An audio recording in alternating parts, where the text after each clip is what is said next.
ආයිබෝවන් අපි අද රස නිවසින් තෙඹු කොළ සම්බෝලයක් හදමු. ඉස්සෙල්ලම බලන්න ඕන කරන දේවල් මේ තියෙන්නේ තෙඹු කොළ. තෙඹු කොළ හීනෙට ලියා ගන්න. රතු ලුණු ගෙඩි 5-6ක් පමණ ලියා ගන්න.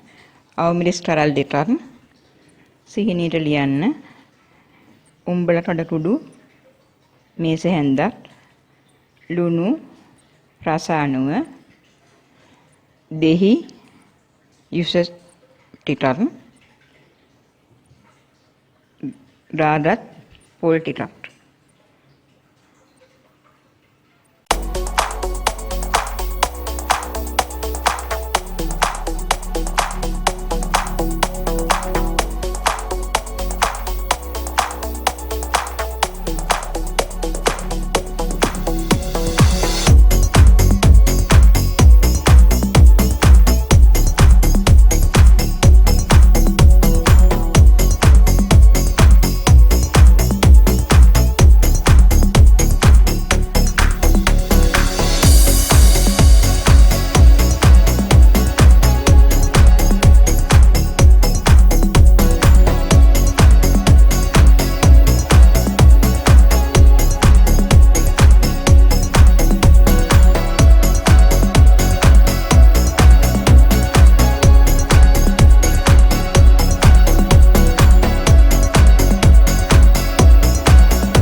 මේ තියෙන්නේ අද අපි රස නිවසින් හැදුව රස ගුණ පිරි තෙඹු කොළ සම්බෝලේ.